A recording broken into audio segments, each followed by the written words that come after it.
the prayer.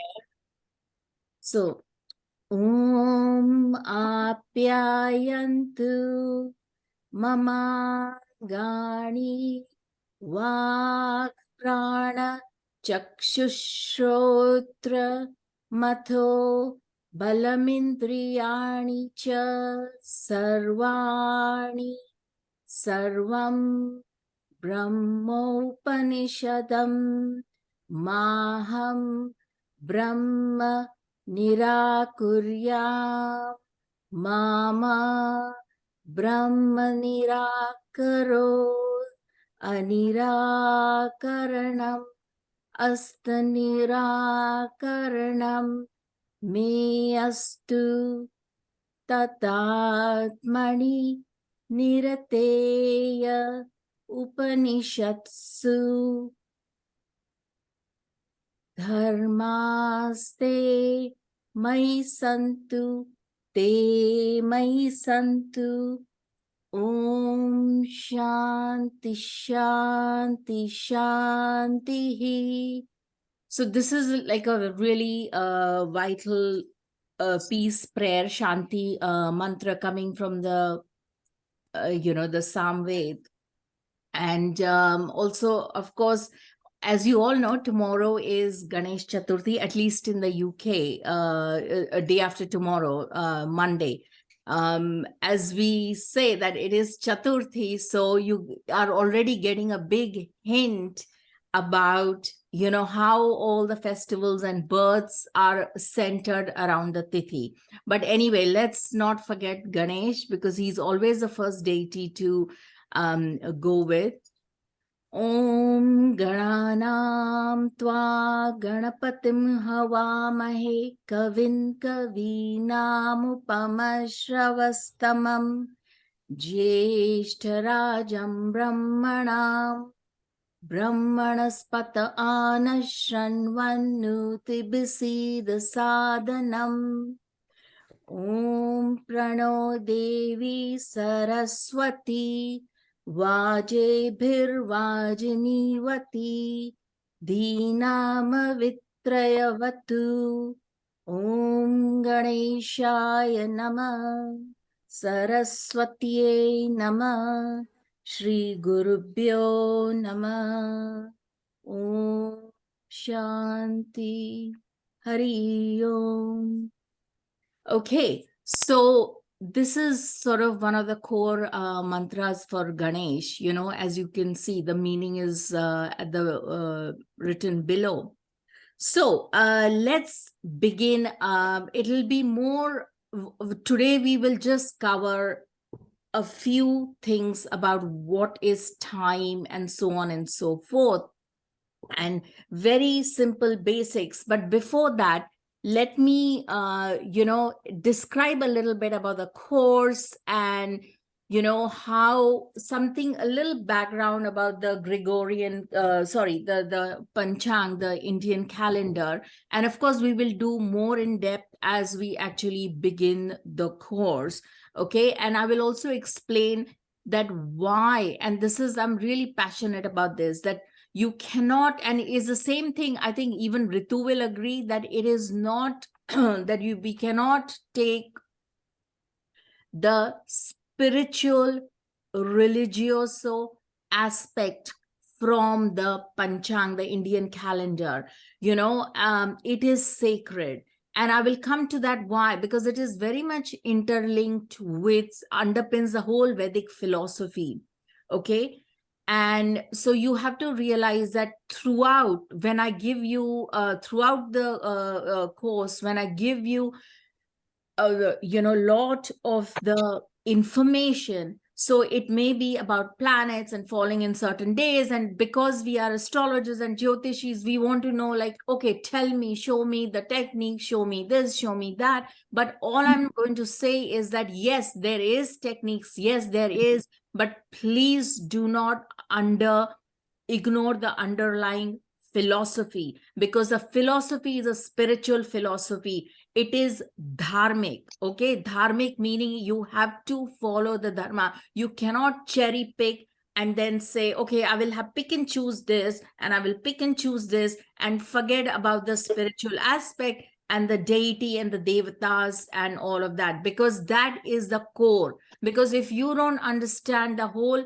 spiritual aspect of the whole Vedic astrology, or for that matter, Panchang, or you would have missed a very important point. Then you're just doing astrology, and then you might as well do Western astrology, because that has itself, even that has a tradition by itself. If you look in, it maps into the Greek mythology and the Romans and so on and so forth. So even that you cannot ignore.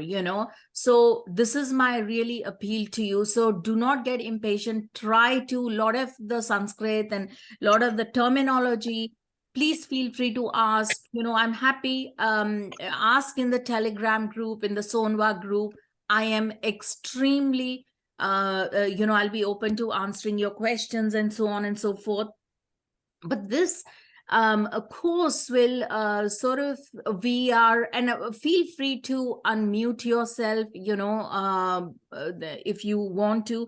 But our idea was that basically we will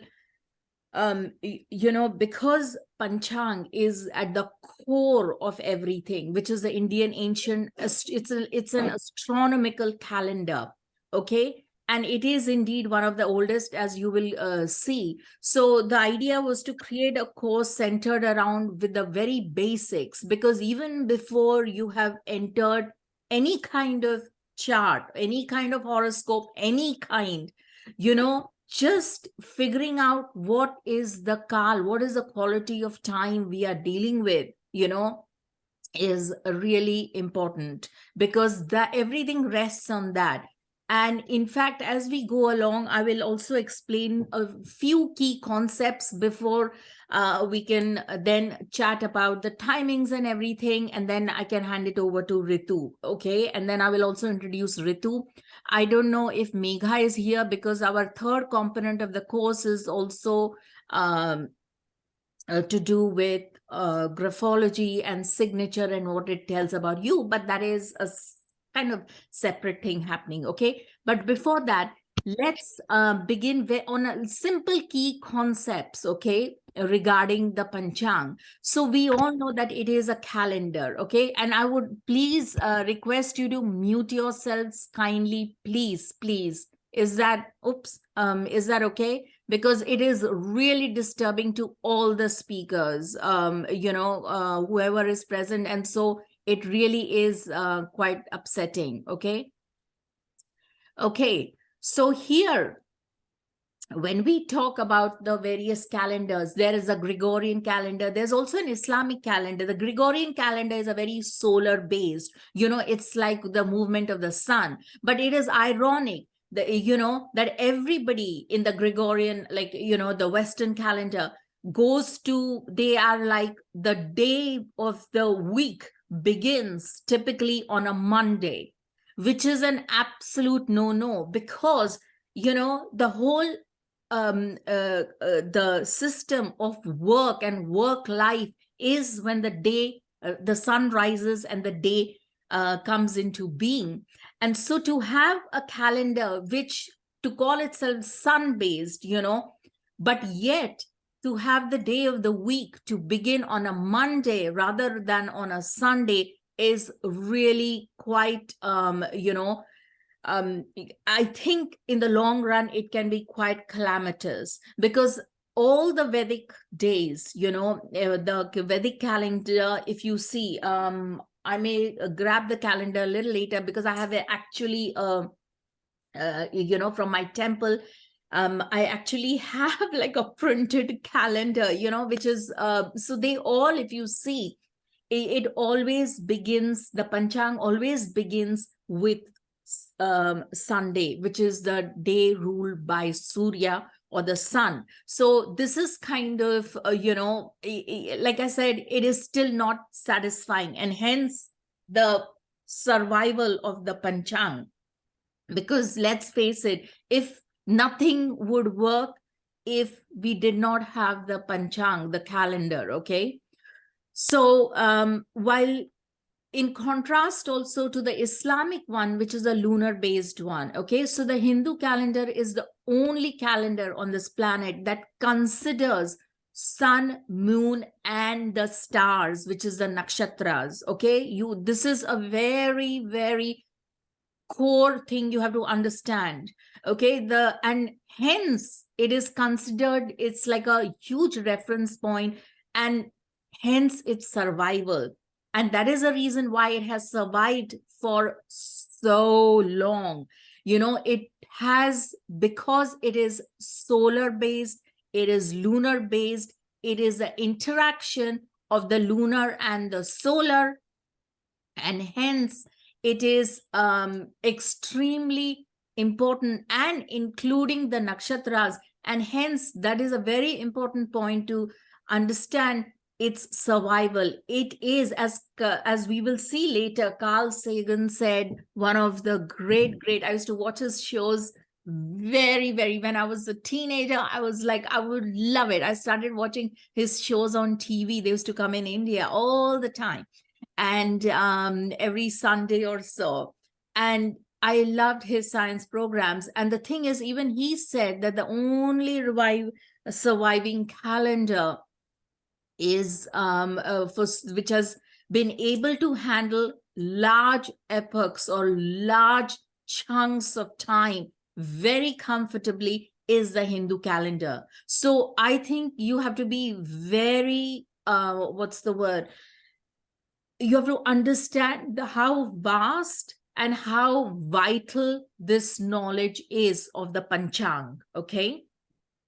So this, and we all know, like I said, I am not going to pull any stops in terms of the spiritual philosophy, because remember, the whole of the Vedic astrology rests on the spiritual philosophy. So if I say the Brahma, and we cannot talk of the Panchang, we cannot talk of the Hindu calendar without we talking of Brahma. And this is in sharp contrast to Brahman, which is totally different. Okay, so the universe is created by Brahma, and so by knowing the age of the current Brahma, we will know the age of the current universe approximately. Okay, but we need to know a lot of the basics. Now when we talk about time, it is called Kala. Okay, now this is from Wisdom Library. This is a very beautiful explanation. There is a very detailed explanation about from various granths, from various Purans.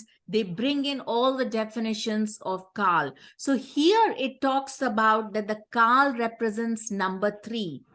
Hello, number 3. We are talking of time here, and we are going into mathematics. Yes, and you will understand why, okay, as we go along. Everything in Sanskrit. Sanskrit is a very precise, very mathematical, and yet it is very sacred and musical as well. Okay, so it is all in one. They are all interrelated, and hence also why it has survived for so long. Okay, so the Kal represents the number 3. Okay, and so this has been which was used, and it's the world numeral system, Bhuta Samkhya, and this is used in Sanskrit texts throughout all astronomy, Surya Siddhanta. All of them use this particular aspect. Okay, and so I think even to a large extent in the Christian era. And so the other, and then there are many meanings of Kala. Okay, but when you see the English thing of Kal, sorry, is somebody's please mute yourself. Like I said, I'm getting a lot of noise. Okay, thank you. So this, there is also, when we talk of the English, if you can see here, the Kala is also, there's another meaning to the word Kal, but then it becomes Kala, which is a totally different thing. And we will go into the Kala, because I want to bring up, when we talk about the solar lunar angle, we talk of the number 16. Wow. So the phases of the moon are connected to 16. Yes, and we will see why. And that is also called kala. Okay, because the root word kala, there is a difference between kal and kala. Kal is associated with number 3. Of course, you can say, oh my God, it's the Trimurti, the Brahma, Vishnu, and Maheshwara. Of course, indeed it is, but that is only one aspect, okay? The Kala part of it is nothing but it is number 16. Like I said, it is Bhuta Samkhya, the word numeral system is very much related to all the concepts in Sanskrit. So Kala is number 16. It's 1/16 in the word numeral system. So why all of that? We will come to in a bit, okay? Then there is, of course, the Kal meaning, which is time, which is generally expressed in a connection with an activity in many, many ways. And of course, the past, present, and future. So when we are talking about the time, we are indeed talking about what's the past, present, and indeed the bhavishya, which is the future. Okay. So now, but we have to understand what the Brahman and the Brahma and the tattvas. So what I'm going to do is I'm going to go slowly and I'm going to just skip a few parts because then we can continue further on the next time. But I want you to just get a little overview of what we are in for, okay? So in the beginning, as we all know, there was nothing. That is shunyata. That is you could relate it to the Big Bang theory and so on and so forth. You could relate to a lot of things, but the main thing is that like it came from like big black mass or whatever. But the Vedic viewpoint, this is coming from the Vayu Puran, okay?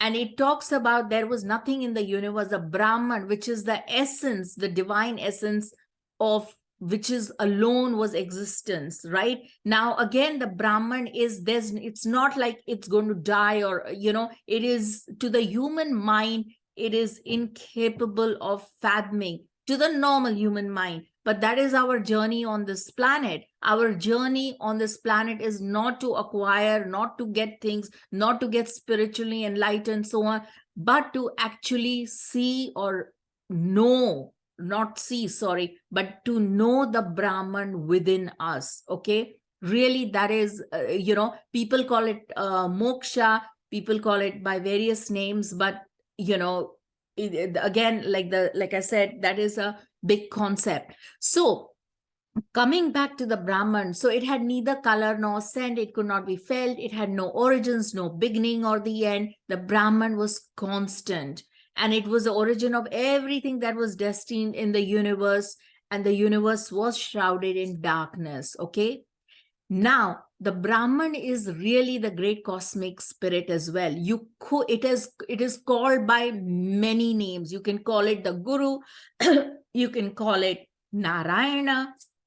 The Bhagavad Puran, talks extensively about the connection of Sadashiva and the Narayana. He's the supreme personality who engages in the creation of the 14 worlds. Now, when we talk about the creation, here there is a Ardhanarishwari concept here, where there is the Parvati, or who evolved through the Brahman itself, through Sadashiva itself.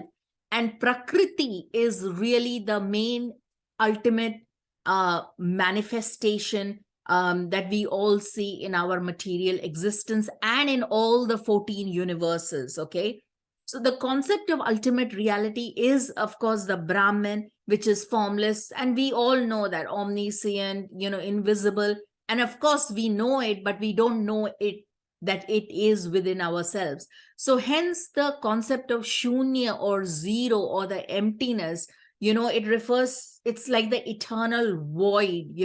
There is also a shunya meditation, which is a very, very powerful meditation, which is coming from Sri Achyutananda Das's tradition. It is absolutely, there's a Shunya Samhita as well, which will give you a lot of, which will lead the path and illuminate in terms of the whole Shunya meditation. So here, Shunya refers to the eternal void, representing one of the 16 stations of the ascent of Kundalini.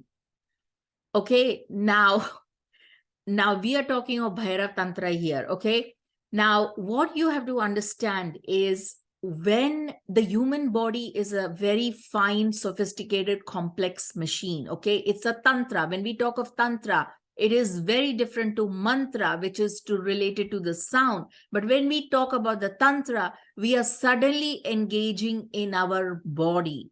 Okay, when we talk of mantra, it is all to do with the manas trai. So it is about the man. Man is nothing but our mind, the emotional mind. Okay, and so it is in sharp contrast to the tantra, which is tana, which is nothing but our body. Okay, so why are we suddenly going into Bhairav Tantra? Why?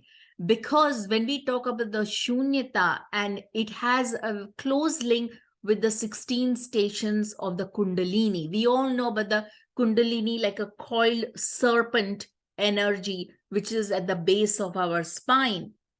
And the whole tantric, you pick up any tantra, it's whether it's Kubjika Tantra or any of the very secret tantras or very vital tantra texts, they will all have a huge relation with the Kundalini and with Shakti. Because by implication, and you may say, well, why is invariably, like even the Sri Vidya, which is actually a tantra, is also has a lot of connection with the Kundalini and our body, including the Lalita Sahasrana. Everybody says, oh, it's a spirit. Yes, it is spiritual, it is. But Lalita Sahasrana, which is the 1,000 names of Lalita, it is one of the most tantric texts. Why? Because it is, if you go through some of them, it is, a lot of the tantras need initiation from masters, and there is nothing wrong. But the whole ethos of tantra is that you're involving your body in the pursuit of all of this to acquire something. Okay, so, and the same goes, and hence the 16 gets linked to the whole Shakti. Okay, and we will come later why the 16 is a very, very fascinating term. Okay, now we did about the shunya. You all understood about that, a type of glance. Now shunya has also another meanings, like transitory state, a glance which is weak, motionless, eyelids are in ordinary position, which turns to space and is not attentive. So, there are many other various meanings of shunya. That is the beauty of Sanskrit. You pick up one word and there will be so many bhasya, so many meanings, and it is all very contextual. It is absolutely beautiful and sacred. Okay, now the shunya, the inherent vacance, the dark void, or shunyata, which is an abstract of shunya, it activates the process of creation. Okay, and the creation is, of course, the aum or the om is literally, if you split up the whole, there is no split, it is a pheno. It is literally one of the most fundamental rudimentary base on which the universe exists. All the sound, everything comes from om. And so this is the Rudra is supposed to be, so when you even chant the om, the pranava, and it goes when you are inhaling, so it is all a lot to do with the breath. It is Brahma, because it is all about, without breath we will not be here. Okay, without any kind of breath we will not be literally here. So hence Vishnu is said to be the cessation of breath, and Rudra is said to be the expiration of breath. So again, the three murtis are coming into the picture when we talk about Om, okay? Because it is literally, the sound is Aum, which is, one is a creation, one is a sustenance, and one is a destruction, or the Maheshwara or the Rudra form of Lord Shiva, okay? But of course, it all is nothing but Brahman, okay? Now, little bit about the, I don't want to go too much because we can cover this in depth about the pranava and all of that. But what I want to get you guys to understand, everyone, is that the whole ethos of understanding why we have come, what material we are made of, and so on and so forth, is because in order to get a better insight of our own karmas, our own karmic script, that is extremely important. And like it said, like this is from the Dhyana Bindu Upanishad, it says, if the sin should accumulate to a mountain extending over many, many yojanas, that is, it's a measure of distance, it can be destroyed by dhyana yoga. So at no time has been found a destroyer of sins like this. So the bija akshara, which is the supreme bindu, nada bindu, is all above it, so when that nada ceases along with the letter, then the nada. So these are all the states of Brahman, which is very closely linked, okay, with the Om. And so our whole ethos is literally going into and understanding the Akshara Om, okay, which is nothing but the Brahman, the Shakti itself, Savitur itself. Shakti is the Chaitanya Rupa. Chaitanya Rupa is about consciousness. So when we talk of Om, there is consciousness linked. We are all conscious beings. We all have consciousness, okay? We may vary in our levels of consciousness, but she is the one, the Shakti is the one who embodies everything that is pervading in this universe. Because when we talk about manifestation, we are talking of Shakti, okay? There is no doubt about it. If it is just up to the Brahman, Brahman, then we will not be here. Because remember, that is Shunyata. It is the Om. It is unmanifested. It is not there in terms of the actual manifestation. So when we talk about the manifested reality of the Brahman, then Shakti comes into play. Then Brahma, which is an aspect of Shakti, comes into play. And Brahma is the creator. He, of course, is not, it's like he has his own karma regarding creation. And we will, when we talk about time, we will go into the creation in more in depth, because long big cycles of time is really important to understand, okay? Now Shiva and Shakti, any one of you know the story of Shiva and Shakti and the birth of Sanskrit? Nobody, but I will say that, I will quickly go through that anyway, because it is a fascinating one, okay? The Shiva and Shakti and the birth of Sanskrit. See, without the sound, without the language, without the Sanskrit alphabet scheme, we will be completely illiterate, okay? So this aspect of Shiva and Sati is it's very romantic. It's also very core to the whole Indian philosophy, okay? So here, Shiva, the Sati was a daughter of King Daksha. He was one of the Prajapatis. Who are the Prajapatis? The Prajapatis are nothing but the creators. They've been entrusted with Lord Brahma for making all the creations. So they had hundreds and hundreds of children. So King Daksha's daughters married a lot of the rishis, and then they had so many children. We won't go into the genealogy of all the Sapta Rishis, but all of them had many children. In fact, even the serpent Skadru, one of the daughters, gave birth to some hundreds of Nagas and thousands of Nagas and serpents, and that is through Daksha. Okay, so sorry, through marrying the rishis. So here, this is a very important aspect, that King Daksha was absolutely, he was the one of the creators entrusted to make bring about sort of multiplication in the population of the various planets. Okay, so here King Daksha was one of the Prajapatis, son of Brahma, one of his most foremost primary creations. And Daksha had a yagya. Yagya is a fire ceremony, and a homam, yagya, you can say it many words. And whenever we do any yagya, we have always a sankalp. There's a deity that we we have to appease, and so on and so forth. And that is the part of the yagya. So here he had a huge homam where he invited all the Indra was invited, everybody was invited, all the Varuna and all the rishis were invited, but he left out Lord Shiva because he did not like Lord Shiva. He said, my daughter, I've given my daughter, she's left all the luxury, she has gone and living in Kailash. And that's really a terrible thing, because he just didn't like it, because it was minimalistic. It's like freezing.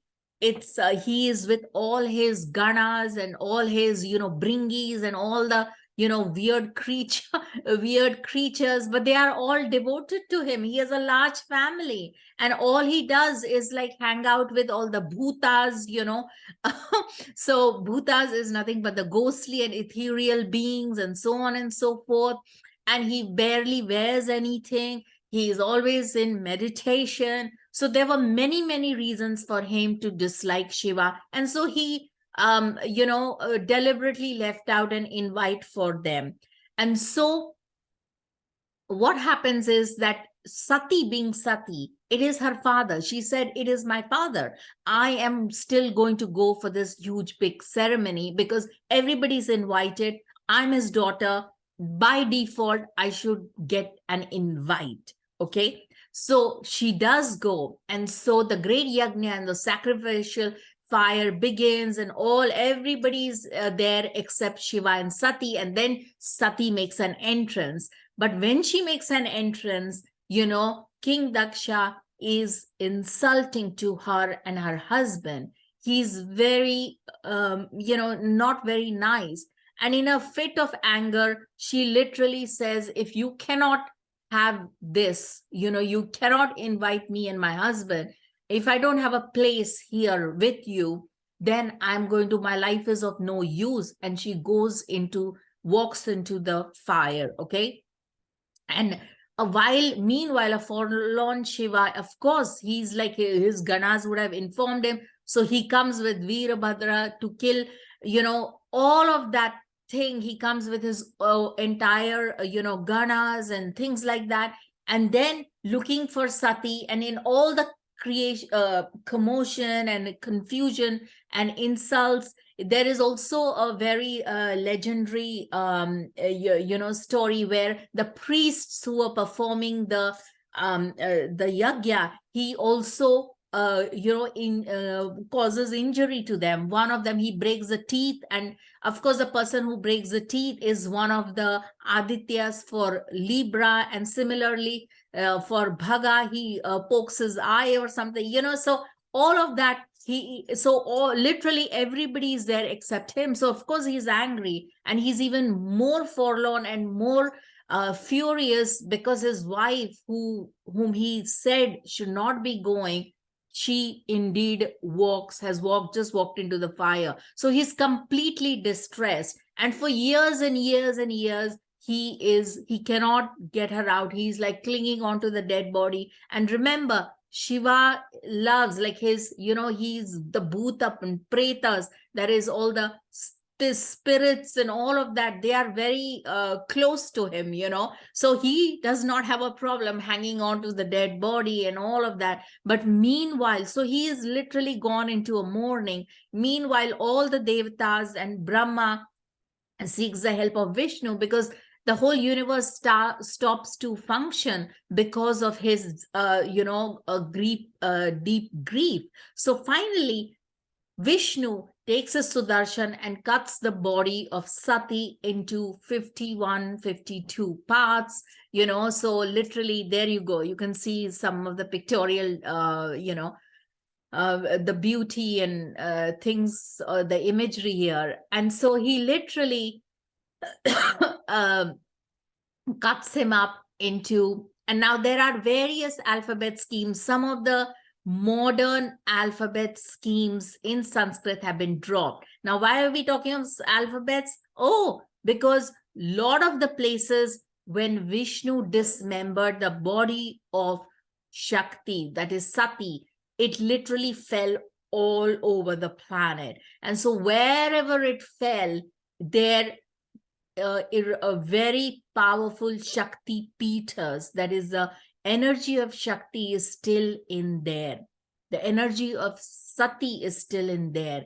And so these are like 52 to 54. There is a sort of, I'm not going to argue on, people can keep adding and keep, but the fact is that the Vedic Sanskrit has 52 letters, alphabet scheme, so on and so forth. Again, like I said, a lot of them are getting dropped, maybe because it is the Kali Yuga or whatever. But the main thing is that each of them have a very sacred sound, sacred relevance. And this is the Shakti. This is the matras. This is the matras which are extremely, sacred. So like I said, every sound in Sanskrit is very, very sacred and very mathematical as well. Okay.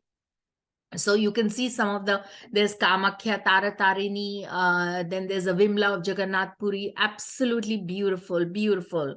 So anyway, moving forward.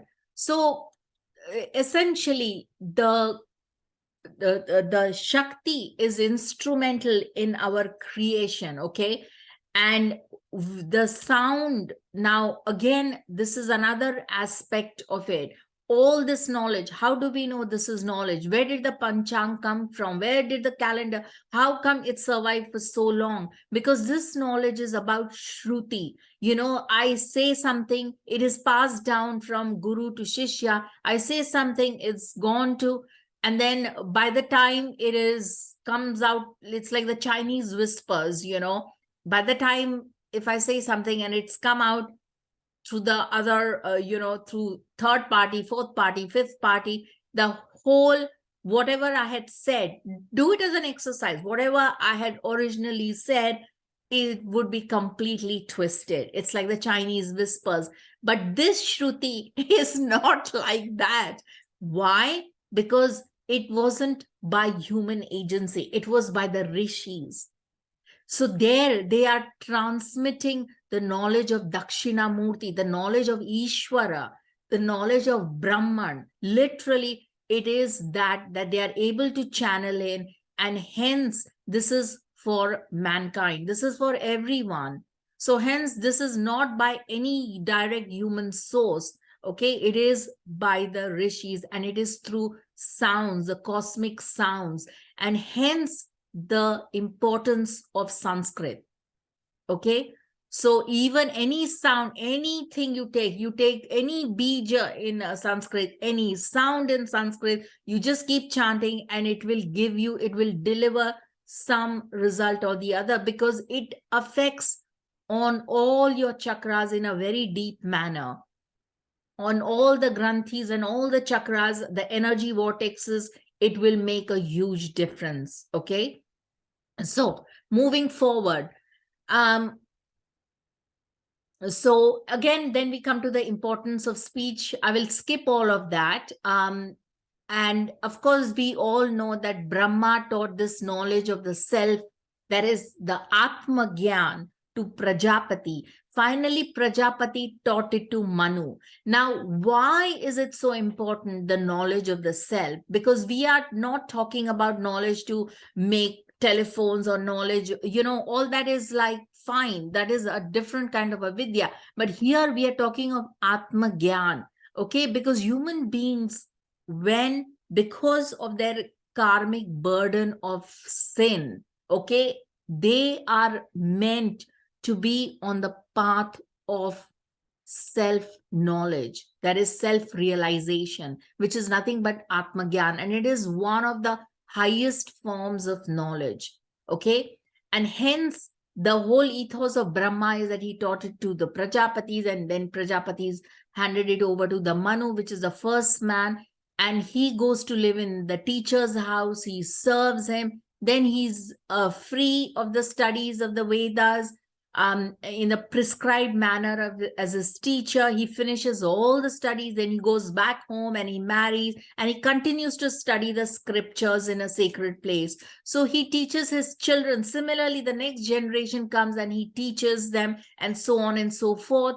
And he keeps all his senses under control and avoids violence unless he is avoids violence unless that doesn't make sense. Anyway, this is how he lives his whole life. Then after that, he goes to Brahmaloka. So Brahmaloka is nothing but it's Satyaloka. So it is where it is, you will not come back on this planet. Okay. So this is a very important aspect of the journey of how it should be, of every human being, okay, of everyone. So please understand that you may well say then that why are we doing, because it is a shastra, why are we then talking about like, oh, the time, and when we talk of time, why are we studying this, so and so, in order to better our lives, right? Better our other people's lives, to solve our problems. How can we solve our problems? Only through knowledge. There is no two way about it. You go to a doctor, you've got a foot injury, he will say, okay, take this, he'll go through the x-ray. What is all that? That is nothing but knowledge.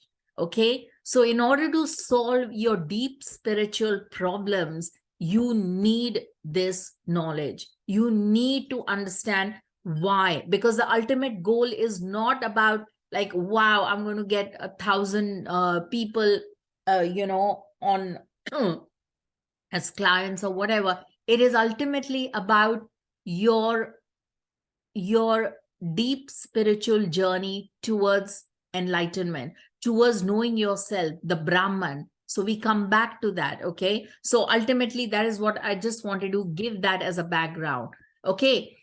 Now, different, in the Kala Chakra. Okay. Now let's skip the Kala Chakra, but remember, all in India and in the Konark temple, the Sun temple, all of those places. I did go to the Sun temple, by the way, the Konark one. It is absolutely stunning. All of these, and one of the largest observatory, everything is to do with observing the movement of the sun. Okay, everything is to do with the movement of the sun and the stars. So basically, it's a sundial. It's trying to understand time. Okay. And in fact, when we talk about during the right after the birth of Muhammad, when all the Islamic people came into Vedic India, and then they were all the way kind of because of trading or whatever, they picked up all the knowledge and all the Vedic Al-Biruni and all the great Persian, sort of scholars and polymaths. They picked up all the information. They got themselves to learn Sanskrit and so on and so forth. But they were all obsessed with time, understanding time, and understanding how better instruments, how to read time, right?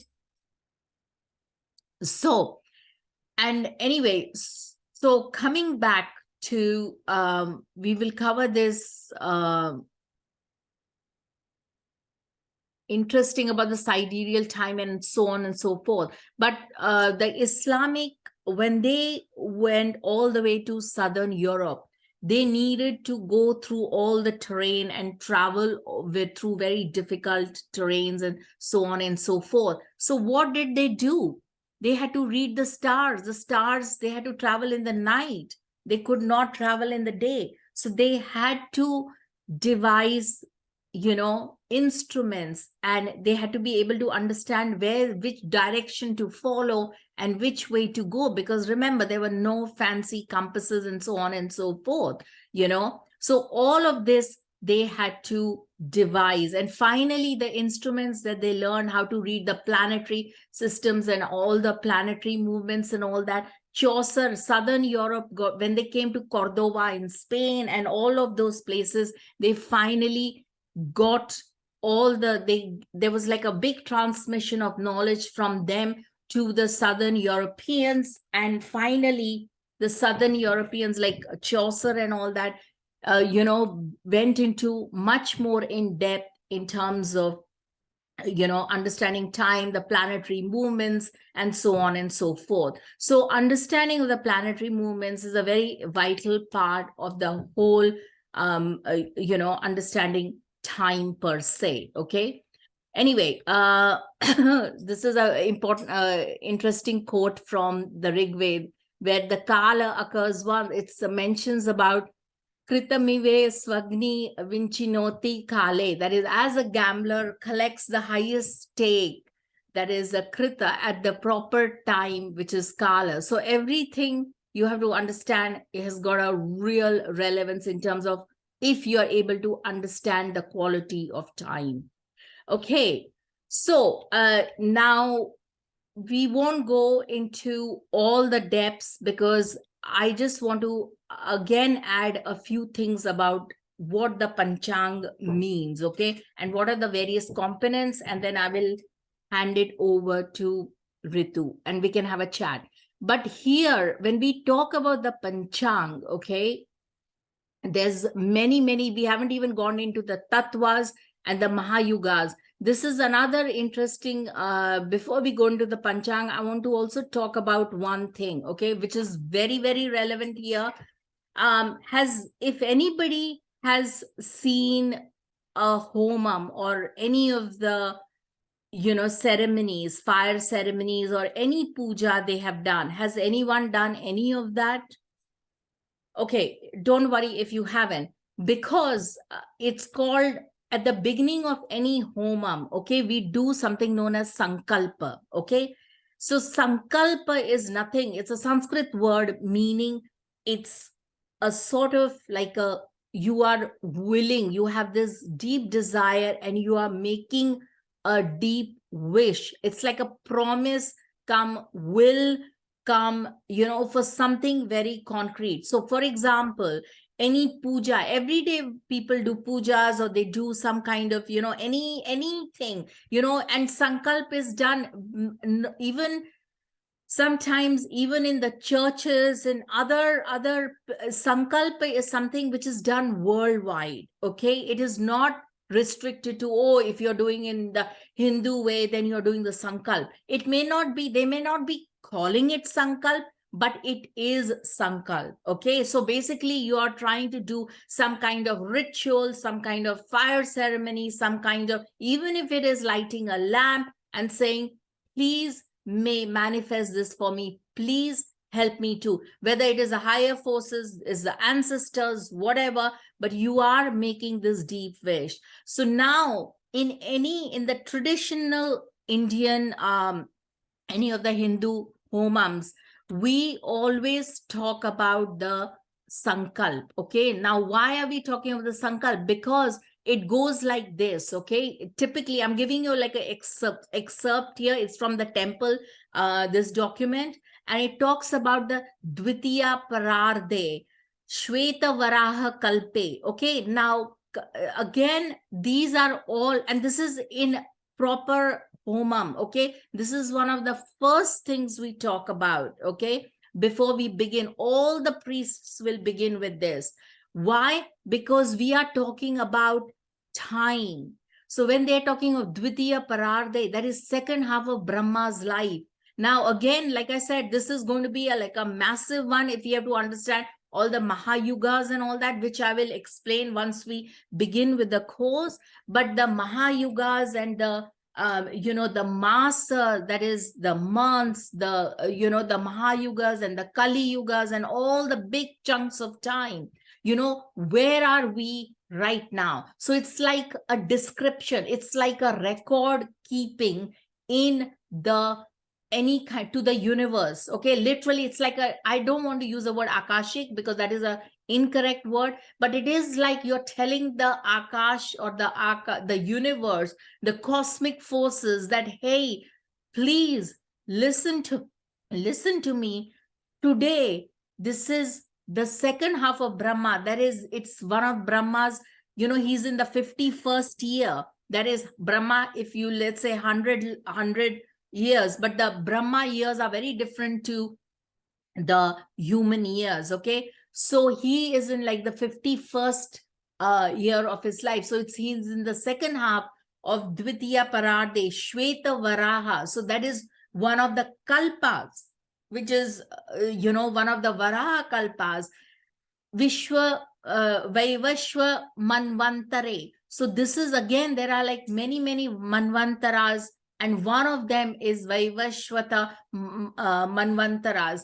Ashtavimshati Tame. So Ashtavimshati, 28 Mahayuga of the current Manvantara. So these are all, we are talking dating. This is nothing but dating. Okay. So we are telling the universe at this time. Then finally it comes to Kala Yuga. So we all know that we are in the Kali Yuga.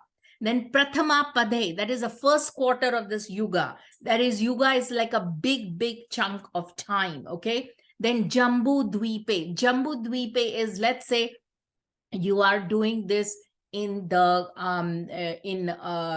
let's say in India. So this denotes the place where the ritual is being performed. So it is called Jambu Dvipe. Bharata Varshe. Remember, India is not India. It is a colonial term. The actual name of India is Bharata. Okay, so Bharata Varshe, Bharata Khande, that is in the land of Bharata. Okay, and in the south of the Meru mountain, that is Dakshina Parsve, Sakha Mero, that is in the south of the Meru mountain, Asmin Vantare. Then it goes on and on and on.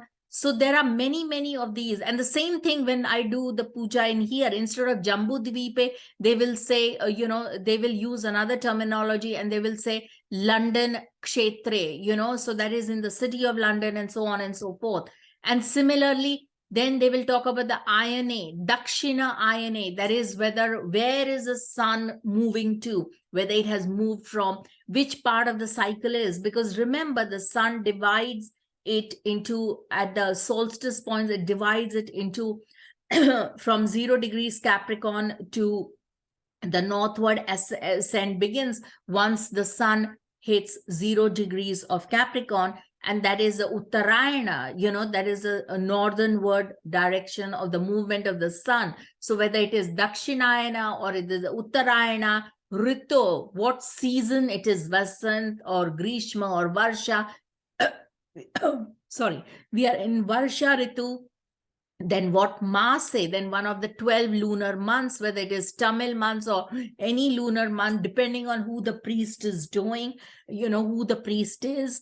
Then Pakshe, whether it is the Shukla Pak, that is the bright fortnight, or it is the Krishna Paksham, that is, it is the Purnima, that is the day after, that is the waxing cycle of the phase of the moon. Then Shubhatitu, one of the 15 days between Purnima and Amavasya, that is which Tithi, which Shubha Tithi it is. Again, that is our focus. So again, this Panchanga has come in. So you understand the importance of Panchang. The Vara, Vasara Yuktam, that is one of the days of the week, whether it is Bhanu, Soma, that is, it is Guru Var or whatever, so on. And then it'll talk about the nakshatra as well. So you have to do this if you are doing any kind of sankalp or any kind of puja, any kind of homam. Not puja. Puja, you don't need to do this. But if you are telling the cosmos that I want to manifest this, I would like to manifest this, please help me, then you have to chant this. Whether it is Rudra Abhishekam or Rudra Homam or any, any Ganesh puja, any homam you do, this is one of the first steps. So hence the importance of Panchang. Knowing the Panchang itself will be absolutely phenomenal. Why? Because it is said in the Shastra that the knowledge of the Tithi, that is a solar lunar angle, will bestow wealth on you, because it is the flow of wealth is nothing but the flow, whether it is flowing through knowledge or flowing, but it is wealth. It will bestow wealth. The knowledge of Vara, that is the knowledge of the day of the week, what day of the week you're born, what day of the week it is good to perform certain rites, what day of the week. Like, for example, you want to move in with your girlfriend. You do not want to move in with your girlfriend on a Saturday. Please, you don't want to move in with your partner on a Tuesday. That is like, no. Why? Because they are ruled by Shani and by Mangal, respectively. Why would you want to jeopardize your chances? There will be, somebody will fall sick, somebody will have some problems or the other. But of course, if you want to take on board some kind of construction of house, sure, or you want to tear down your kitchen, oh my God, at this kitchen, nothing has been done to my kitchen for 20 years, I want to tear it down. So by all means, you bring in the do it on a Tuesday, because the energies on that day are intense, they are fierce. Okay. Similarly, the knowledge of the nakshatras erases all the sins. Remember the fundamental about nakshatra.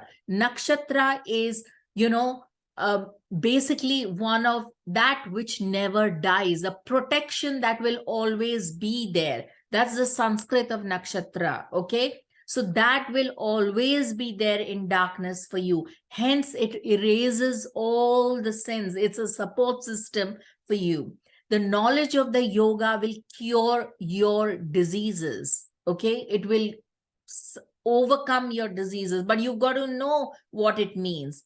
And then yoga is nothing but the addition. This is not the yoga that we do like Ashtanga yoga, and not that yoga. This is also not the yoga of like, oh, I've got the sun with opposite them Jupiter, so that's forming a yoga. I'm not even talking of that yoga.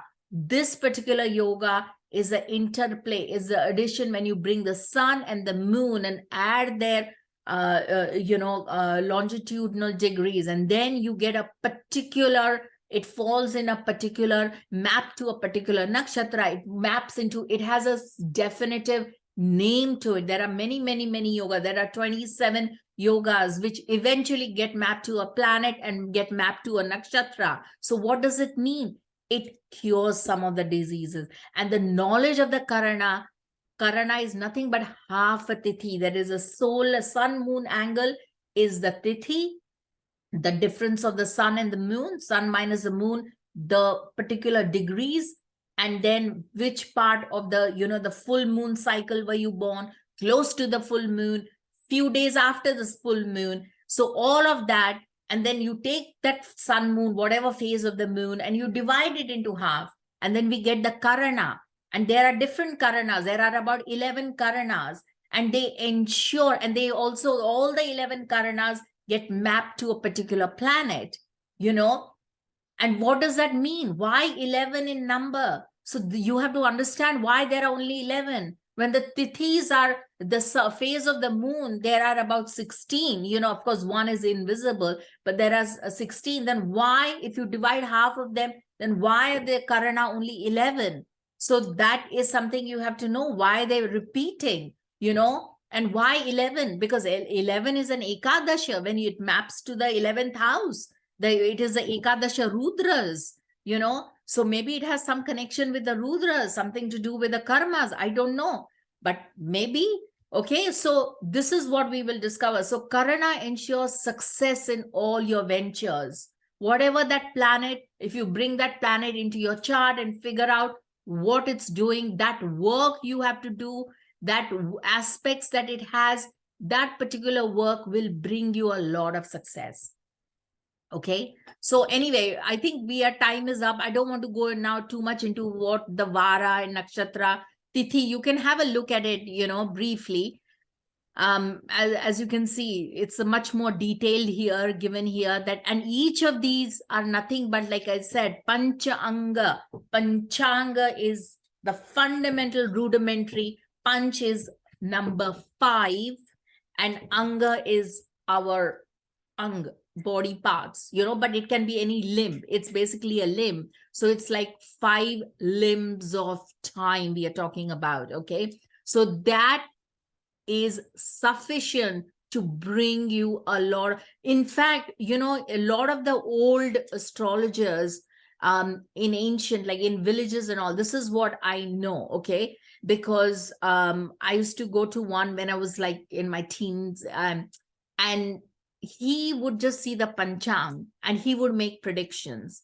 He would say, oh, you're born on so and so panchang, so and so. Okay, but people are able to make predictions on the basis of the panchang, which is pretty phenomenal. And as I said, it is one of the most sacred. Even before you've gone into the chart, you just have to look at the panchang in a detailed way, and figure out what is there. But then you have to know, because each of these phases of the moon, each of the nakshatras, they have a certain way. Where is your moon nakshatra?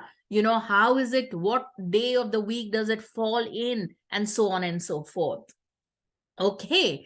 So, like I said, this is not it's not something that can be done in one, few sessions. It needs quite substantial sessions here. Okay. Anyone, any questions?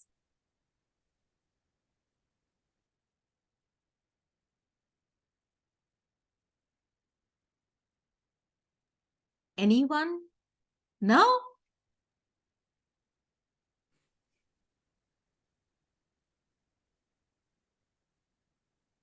No questions. So now I'm eager to go deep into the topic. Yes, but I'm talking of people who are okay. Now, another thing I want to say is that I also want to talk about the Ritu's topic, right? Now, Ritu, where is Ritu? Ritu, are you there? Hi, I'm here. Okay, hi, I can see you now. Okay, Ritu. Ritu Khurana is one of my dear friend and colleague. She is also from the Achyutananda Das tradition, but she has spoken at many conferences, and this time she's also speaking at the Astrology Lodge of London. And she is also, I think she also did a short course in Brazil, didn't you, Ritu? If I'm not mistaken. I did, yes. Yeah. And she has studied with many masters of Vastu. And her specialty is Vastu. Now, where we come in is that after all this knowledge of the tithis and, all the varas and all of that, and, what is Dagda Tithi, when a tithi gets burned and so on and so forth, you have to figure out what is the use of all this. And this is where the beauty of the Panchang comes into play, because then you can say, okay, there is no perfect Muhurat. Muhurat is like how to elect an auspicious time. It is never, we are in Kali Yuga, it is never going to have a perfect Muhurat, but we can minimize the damage, we can minimize it and bring some of the strengths up, just by electing the right way and right time and so on and so forth. And especially when it comes to very like concrete things like, oh, when should I move into a home, or I want to sell my home and what should I do, or I want to rent out a place, will I get a good deal, when can I approach the person? So things like that, she will be covering a lot of that Muhurta, right, Ritu? Do you want to say a few words about that?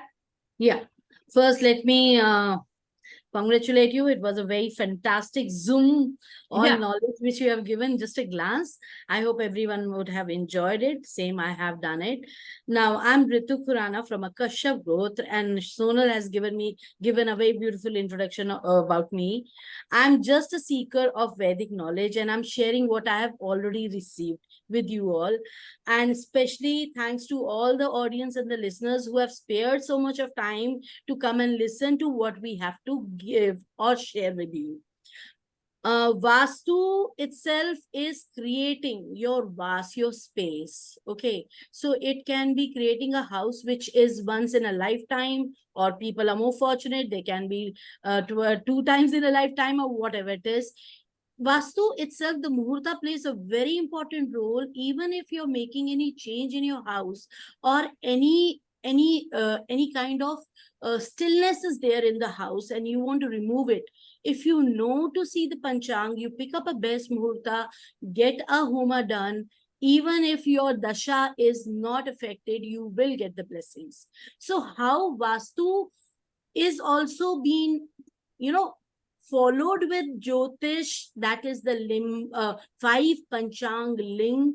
What Sonal said, they are the five limbs, they are the five heads of Shiva. They are the source of energy. If you understand Panchanga, it is all that you understand in life. You start learning from today only to see the tithis. What tithi is today? Okay, it has been ruled by who is the Lord? What kind of nature that Lord has? Is that Lord coincide with my chart, my natal chart? Is it possible? So this all, if we start seeing, it is so much helpful. Talking about Karna, Sonal gave just a brief eye view. What is Karna? Karna is, we all are born with Karna. That Karna is correlated with what kind of action we do in our life, what kind of job, what kind of business we conduct. So if you see the Karna, especially when we make offices, industries, we work for commercial sectors, we see Karna at a very large extent. It is not possible to ignore each and every part, but to understand, yes, we need to work out. It cannot be taught in one day or two. It is a continuous process. We are also learning, we are sharing, and we can learn from you people too. Yep, absolutely. So, anyway, anyone has any suggestions or any inputs, or and we will be holding this course over. Is it? Does anybody want to have like every alternate Saturday or every Saturday? Can we come up with some suggestions? Any questions? Please unmute yourself.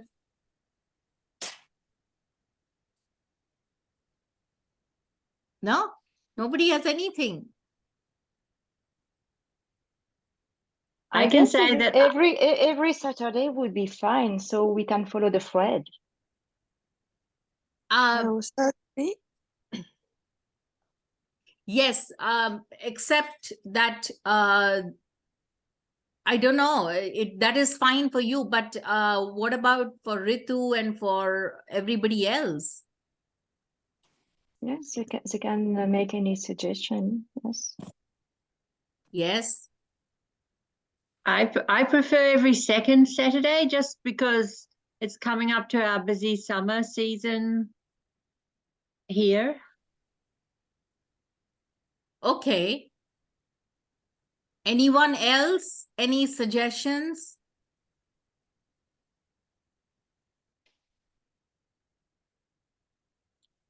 Okay, nobody wants to speak up. Sorry, Sanal. I think it's fine. If Ritu can do it certain Saturdays, we will try to fit in, because we need to fit in with the teachers that can do the actual classes. Okay. See, the thing is, I'm happy to do every alternate Saturdays. Okay. I do feel that I think it will be a lot of information if we do it every Saturday. I do think that. I think you need some breathing room and to think and mull over things, because this is not so it'll take a while to start to sink in.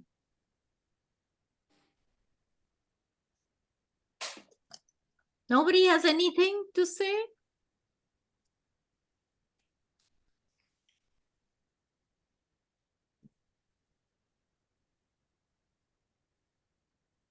No? So if we go every alternate Saturday, it will bring us to end of November, or No, see, the thing is, okay, here's the thing. So what I'm thinking is that because remember, for those who are on the course, the Muhurta is not part of the course, right? So that's like a separate thing. So I was thinking of actually what to think is that we could have every alternate Saturdays for slightly longer period. Ritu, what do you think? Yeah, Yeah. perfectly fine. So good 1.5 hours, 1.5 hours, every alternate one. And I cannot do beyond third week of October because I'm away at a conference.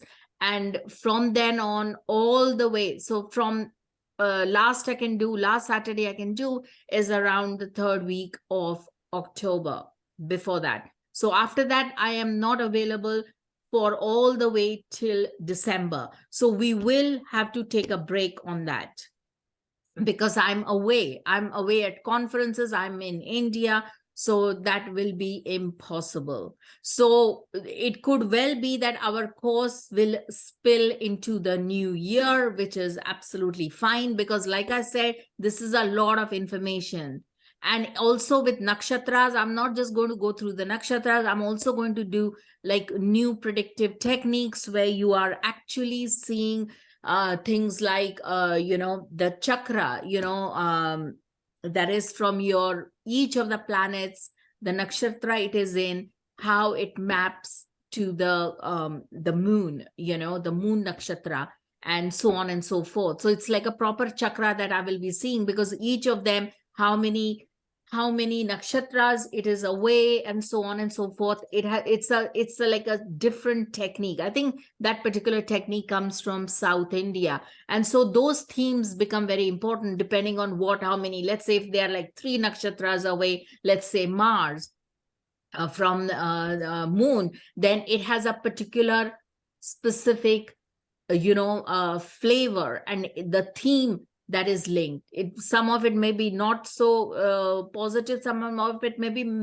very positive. So it depends on what. So it's like a graha chakra, graha chakra from nakshatra chakra from the moon to the moon. So that is something that has not been really what's the word, that is time consuming, that will take time. So I think we will well spill into January to February. Yeah, is everybody okay with that? That's fine by me. So would you do 1.5 hours and then Ritu 1.5 hours? Is there a break in between? Ritu? Yeah, perfectly fine. Yeah. Yes.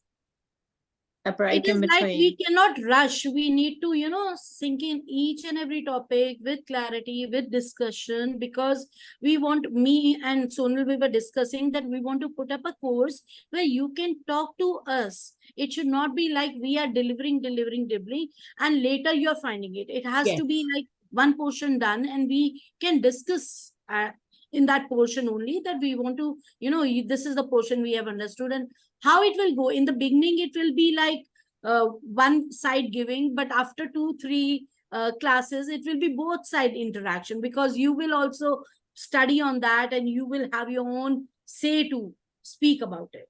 Yeah. Yeah, absolutely.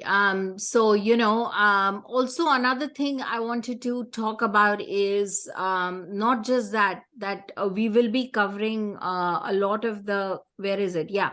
So basically, the yoga of the day, that has a lot of, like I mentioned, it's like 27 nakshatras gets mapped to the 27 Nitya yogas and so on and so forth.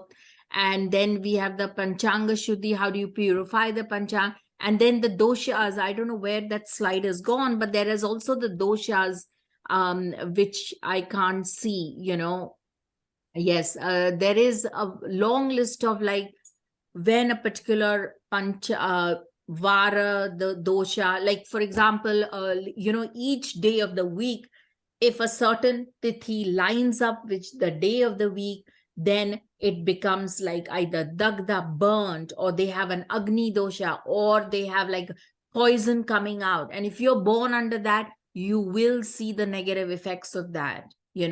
And so, and especially like I know a colleague and a friend of mine, Paul Barker, he did a lot of research on this particular like burnt tithis, not burnt tithis, but dagda, when certain tithis line up with when a vara or the day of the week. And then he found that there was like this big fires in cathedrals and so on and so forth.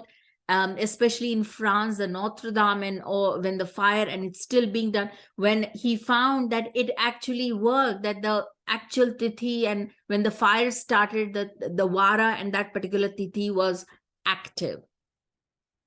So you see, we have to understand what it means. So it will give you a very interesting, so I will get some examples, I will pick his brains on that, but those are phenomenal kind of research. But what I'm trying to say is that, so a lot of the doshas also there exists, like for example, Amavasya, if you're born in Amavasya, it has and what portion of Amavasya you're born, and so on and so forth. So we will also do with that. So I guess that'll all come under the remedial measures.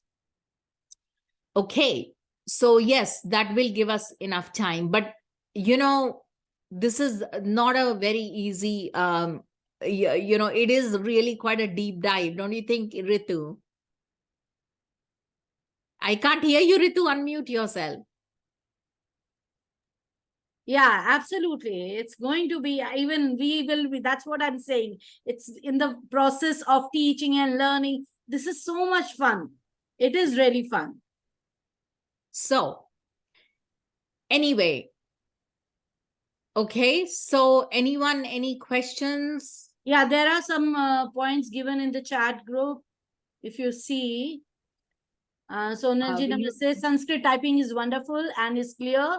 Next is every Saturday is perfect for Rosemary. No, Vijayji. He says that every Saturday is perfect. And then he agrees also. And time may be later. It is being said by Chatterjee, Dr. Chatterjee. Yeah. So there are few things which... Yeah, absolutely. Prashna, see, the thing is, I don't want to be... Muhurta will be covered. Yes, Rosemary, Muhurta will be covered. Yeah, Because... Muhurta, we will cover the Muhurta. Muhurta is not a problem. But Prashna, I'm not sure whether we'll cover the Prashna Shastra. Not in this. But we will touch upon the uses of Panchanga in Prashna. Yes. Definitely. That is not an issue. But I'm glad, Dibajyoti, that you are asking this question, because it gives us time to think and figure out like, okay, this is also can be added as a topic. Yes, sure. But Prashna is a separate topic, remember, altogether. So yes, the use of Panchang in Prashna, for sure, I would look at that for sure, So anything else? So people can join up. Like I said, they can join the course. It is a poultry course. How much is it? I don't even know how much it is. Anybody, if they seek a discount, I can give them some discount. I don't even know if, I think it's like 100 pounds or 100 something, 120, I don't know, or 115, I don't know. I have to figure out how much it is. Yeah, it is 140. How much? 114. Okay, 114. So yes, there may be some discount, but remember, this is our labor of love. And like I say, labor, I do mean it is labor. Create slides, spend time, and Ritu's time. And for me, it's okay, a little bit, because some of you are my students, but Ritu is not your teacher. For some of the people who are here, some of them, I'm saying, not all of them, so you have to understand, you have to appreciate the guru's time for sure. You cannot just you cannot expect everything for free. I think I'm not saying, oh, feel free. If you cannot, then do ask for a discount. I'm not averse to that, but also equally don't say you want everything for free, because the concept of guru dakshina, I think you have to understand, is very, I'm sure a lot of the Indians who are here, they of course understand the concept of guru dakshina, but the concept of guru dakshina is a very important one. Don't you think, Ritu? What do you think? Absolutely. No, because Dharma exchange. It's an energy exchange. it is an energy exchange, and I think it is not very nice if you just say, okay, I want everything for free.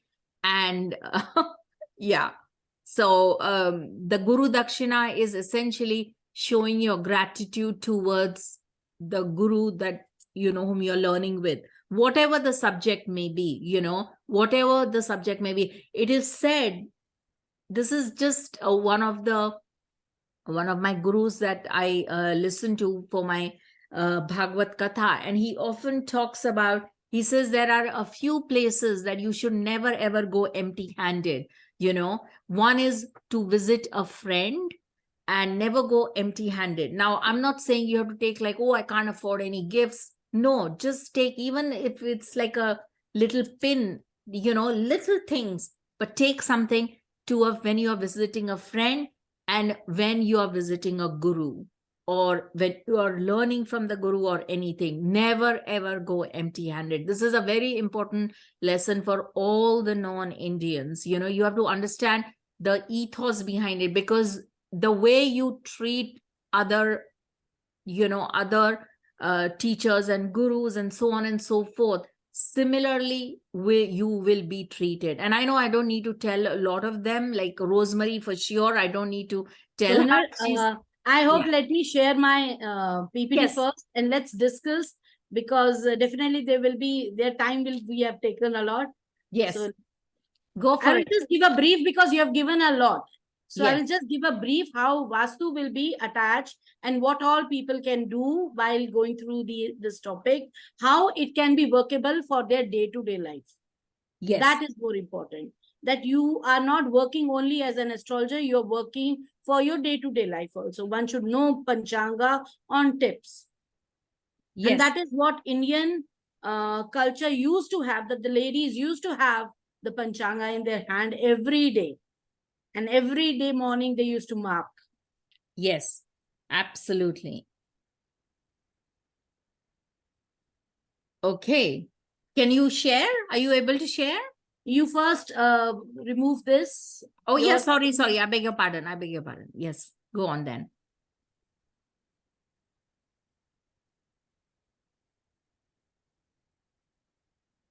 I'm not able to share it. No, you are. I have made you the co-host. You should know. Uh, I'm not able to.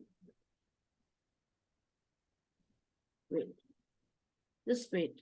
yeah.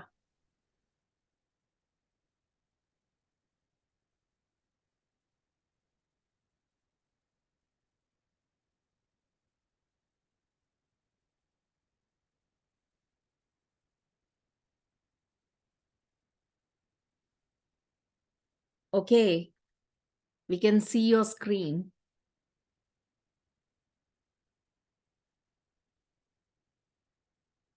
But not the PPT, Ritu.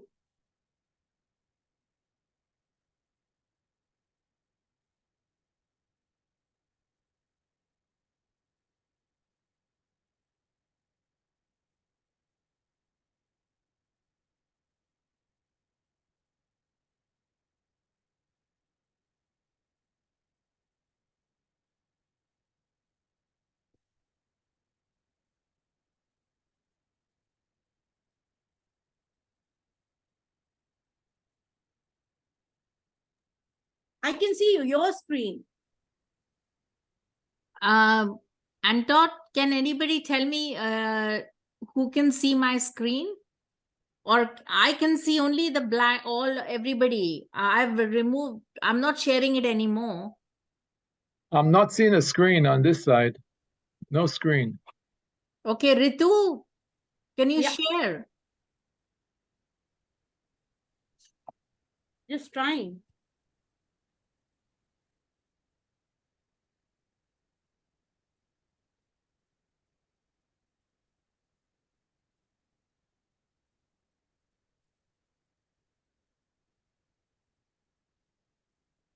Okay. Let me.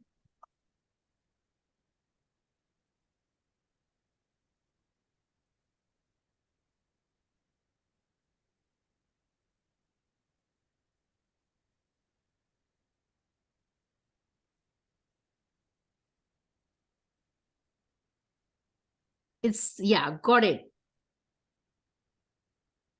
It's come, Ritu. Yeah.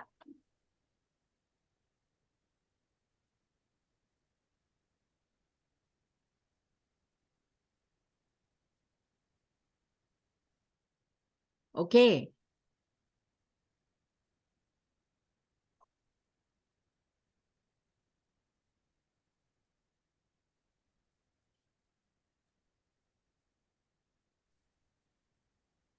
Yeah. Everyone can see and hear me. Yes, yes. My mic is perfect. Yes. Okay. Yes. So Clearly. today is Saturday, and Saturday is very auspicious when we talk about the land, the bhumi, and it gives a lot. So whenever we have to begin, we begin by doing namaskar to Akuparai. That is the Vishnu form, and it blesses us with all the wealth of Akuparai. So let's start with Om Namo Bhagavate Akuparaya. Om Namo Bhagavate Akuparaya. Om Namo Bhagavate Akuparaya. Om Namo Bhagavate Akuparaya. Om Namo Bhagavate Akuparaya.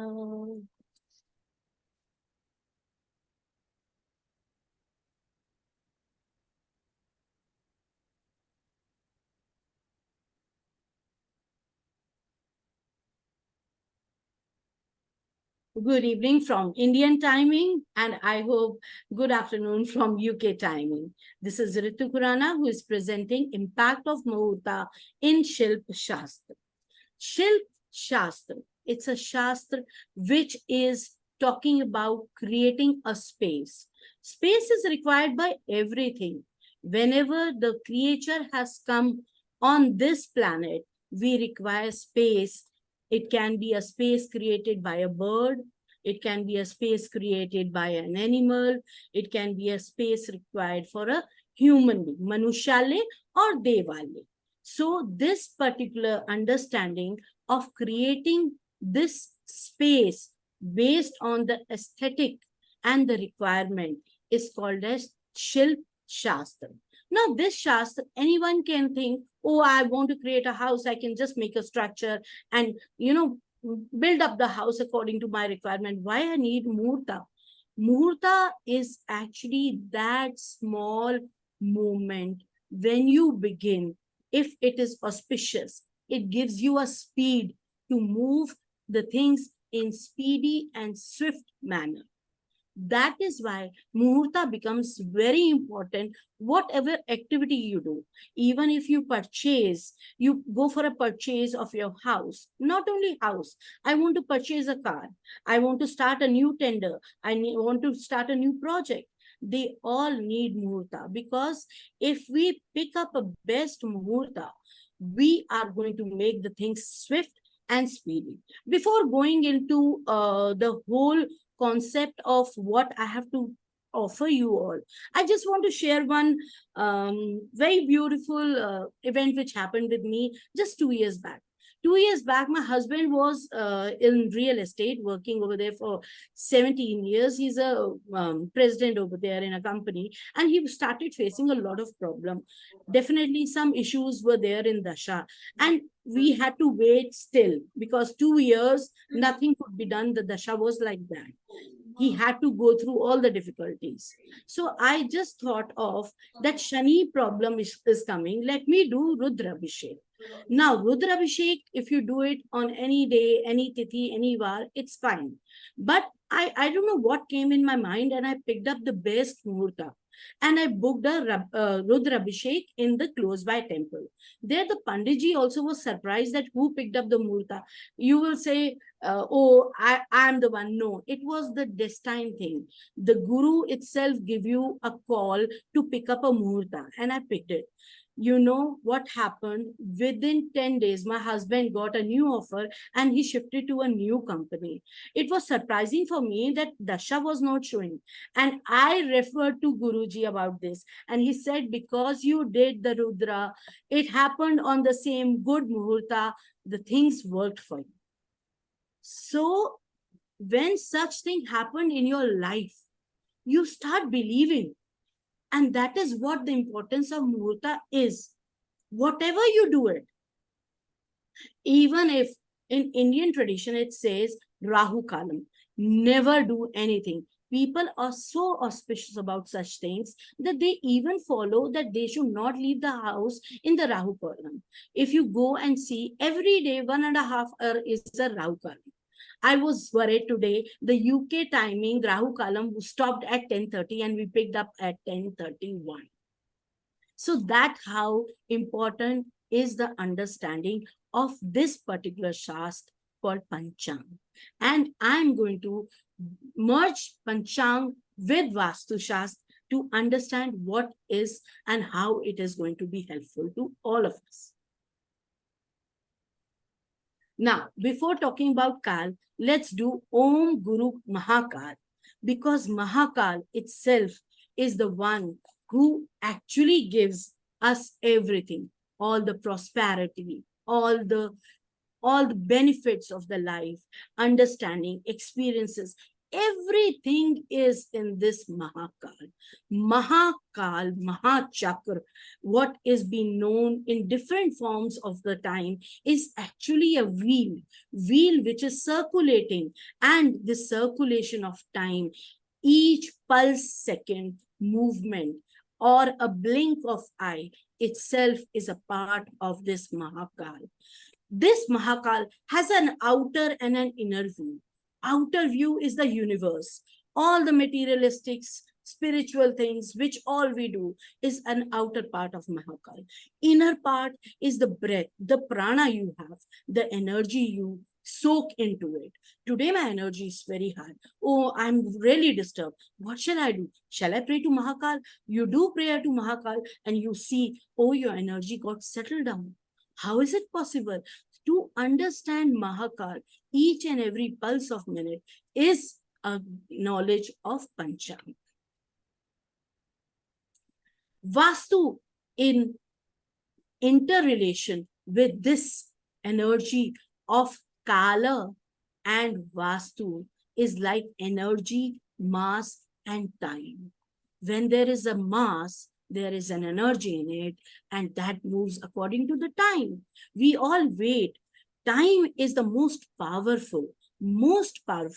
To understand time, we need to spend a lot of time to understand what it's all about and what it talks about. Jyotish is a personified form of Kal Purush. Now, in Jyotish, if we have understood, we divide the whole chart, the 12 Rashis into Kal Purush Rashi. We divide it into the parts of body and then what all it reflects to in our life, in our course, in our work, in our limbs, what all it was. So this merger is going back, and we are merging the Kal Purush to the Vastu Purush. Vastu Purush Mandala itself has a head, 2 shoulders, elbows, the whole body, and the 2 feet which are going and then joining the 2 feet towards the southwest. This movement of Vastu Purush which further divides into Char Vastu, Sthir Vastu, and Dual Vastu, is also a type to understand the Mahakal, the movement of timing and moving into the Muhurta. This beautiful combination of Jyotish and Vastu itself enlighten us to understand the surrounding of universe in which I am living, I am working, I am around it. Everything comes more clear, crystal clear, when we understand and we join both of them. Muhurta, we all know what is Muhurta. It is a skill to manage with its full potential. Why I need to understand Muhurta? Because whatever I'm doing, if I'm starting from a right pulse movement, if I'm starting from a right movement, which is quite auspicious for me, my potential will get multiplied. I will not waste. Now, what I mean to say, if the Muhurta is not going to come, I'm not going to start. No. If it is an important event, I will hold on. I will prepare my things. I'm not going to eat an unbaked cake. So that is what Muhurta is all about. You need to bake it, you need to get it, and you have to wait.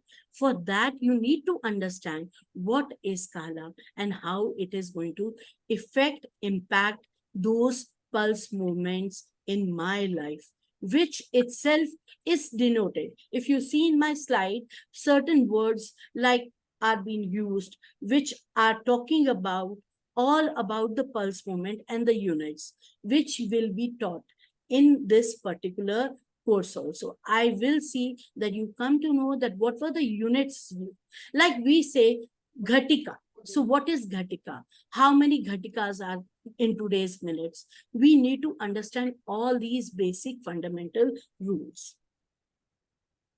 Muhurta in two parts, if you break, Mu means movement and Rak means order.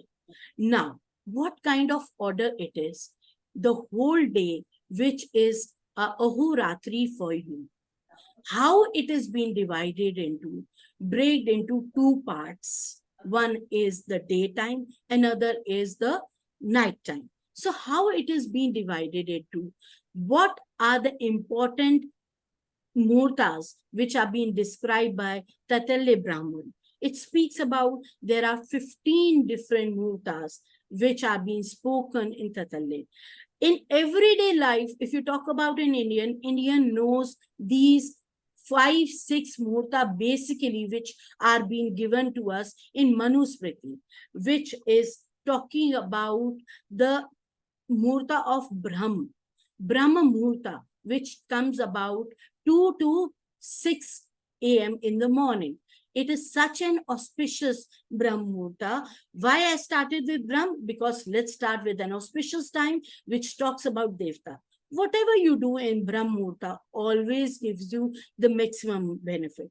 When people do not have any Muhurta and we want to start something and we ask Panditji, we need in 2 days, we need some good Muhurta. He will say, okay, you do it in Abhijit Muhurta. You want to open a shop, you want to get a ribbon cut, you want to start with an article writing, you start with Abhijit Muhurta. What is Abhijit Muhurta? Abhijit Muhurta comes twice in a day. It comes somewhere in the midday and midnight. India also announced their independence in midnight. That was the Abhijit Muhurta, which India took place, Jawaharlal took place, and when they were announcing their own Independence Day. Rahul Kal, I just now demonstrated how Rahul Kal itself is so damn important. Anyone who is going for any journey or so, we need to understand Rahu Kal, and you can start understanding Rahu Kal from today only. You go to Google, and I hope most of you must be knowing about it, that how Rahu Kal should be ignored for every different thing. Now, last is the Shubha Hora. If nothing is working, pick up a best Hora. What are the Shubh Horas? What are the Shubh planets? We all know that. Chandrama Hora is a very Shubh, Venus Hora is very Shubh, and Mercury Hora is. So those are the Shubh planets, give Shubh Hora, and we can use the best use out of it. So these, all the Muhurats which are part of understanding of day-to-day life, come in part of Panchanga, which already Sonal has discussed to a great length, and I'm going to just move ahead.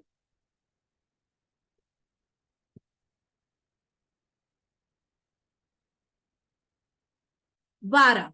Now we all know, we all are born on different Varas.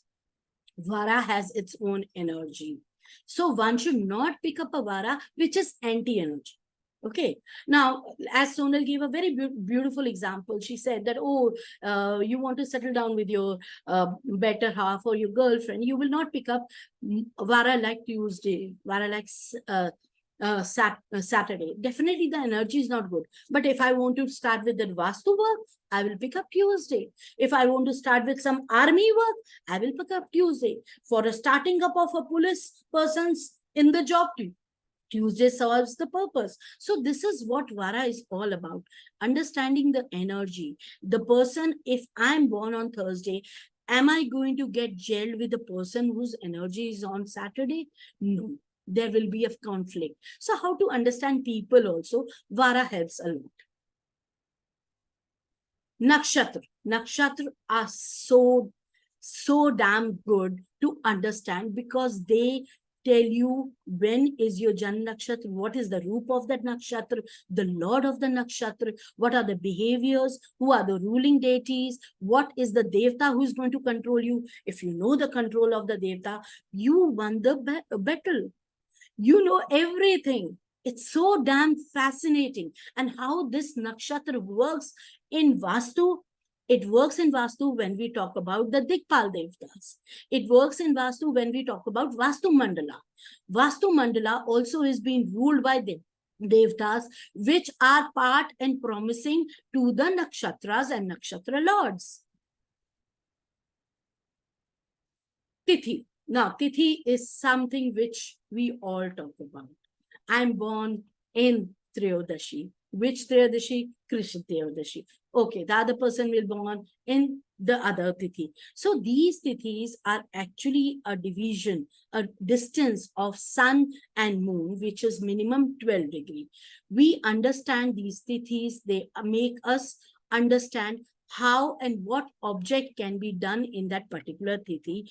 Maybe if you're not understanding for the Muhurta, you can understand the concept of how these Tithis are going to help you to make your house. If I'm a person who needs a support of some Devi, which Tithi I should pick up, which day I should pick up, which Vara I should pick up to start my puja, to begin with an auspicious mantra. So this all talks about Tithi. And Tithis are, she said, 16 colors. You can see the 16 colors being reflected on the slides. They are very beautiful. They all talk about waxing and waning of moon. They all talk about the differentiation of how these Tithis, what kind of change you can make in your house when these Tithis are there. What kind of Devta you can invoke if these Tithis are there. They help you to understand different part of the directions in your house. Now further, now these are some of the scriptures which I have taken. I've just given a demonstration of 3 scriptures. One is Vishkarma Prakash, another is Rajvallabh, and third is your Matsya Puran. So they all speak about different use of Kal Purush or the timing or the Muhurta for different portions when you're building up a house. This can be used for the people who are building up their house, who are architecture, who are engineers. They can use this at a maximum level, that where all they should make corrections and help take the good Muhurta to give a swift movement to the construction, because construction is a process where the Mangal, more of Mangal Karya is there, and it leads to lot of high friction, lot of stoppage, lot of discussion, arguments. So if you pick for each event, if you pick up what are the events like, events like purification. This is something which is very important. Shalyodhar, it is called as. So how to do purification? Purification in the text is being said should be done to the land which you want to purchase. But purification can be done to the house also when you have come back to your house after a vacation of 15 days, 20 days. So this purification should be done by you. Then how we need to see Muhurta? We need to see Muhurta when we are laying the foundation.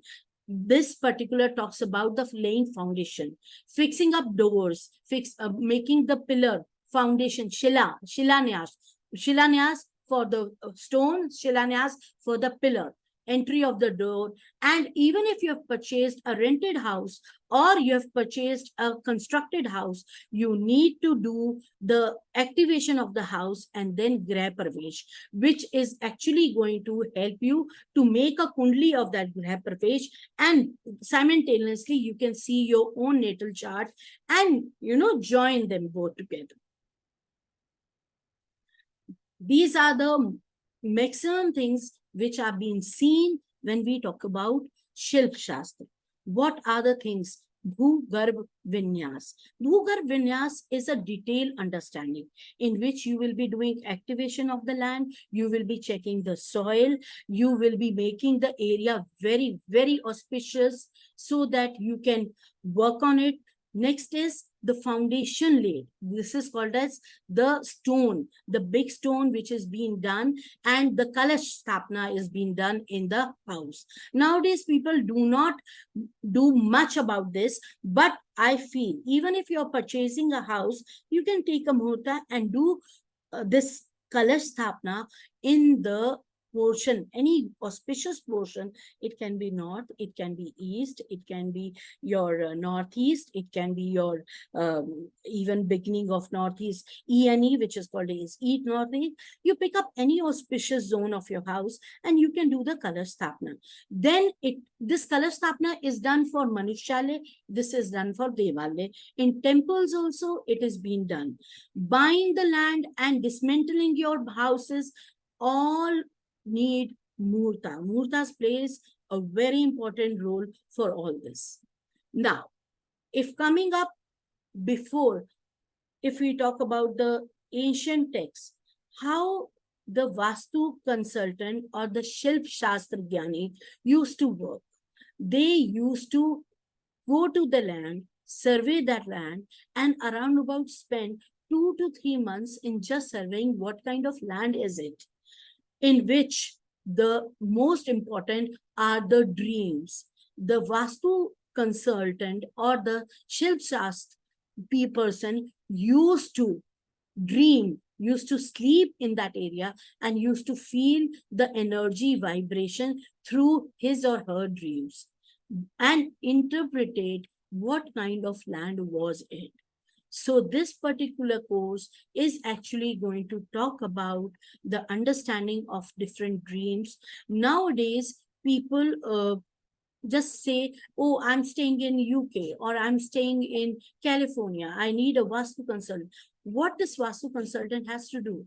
He cannot go there. In COVID time, we were not able to go, but we were getting the videos and we used to do meditation on those portions with pendulums, with different other items which used to give us an idea that what kind of potential this particular land is having, and even the understanding of Deep Lakshanam, Pushpa Lakshanam, and Jyotil Lakshanam. That is very important. You take a Vastu plan or a layout, light a diya, focus on that, and you will come to know what kind of land it is. If you are good in meditation, you're good in your puja, you will get an answer that what kind of land it is. So this is all about beginning of buying or just purchasing a land or a house. You need to understand the energy. If everything is synchronized, the direction is synchronized, the entry is synchronized, still you need to activate, you need to neutralize the negative energy which are present in the house. How to do it? Which Muhurta to take? Everything comes in this. After explaining all this, now this is something which is very interesting and I just love it. And I hope Sonal also practice all this, that when you light a diya, this is a part of Vastu Shilp Shastra. When you light a diya, people make a proper Vastu Mandala, put a diya in this and just light it and observe that where the flame is going. If the flame is going in the mandala, just showing that what the flame is upright, going towards the Devta part, to the up part, it shows the happiness, that the land is going to give you happiness. If the flame is going towards north, it will give you fame and wealth. If it is going towards the yaksh, it will give you siddhi. So this is how the whole, before going to the land, the whole concept of understanding the auspiciousness, the onams, the shagun shast, the nimitte of the Vastu.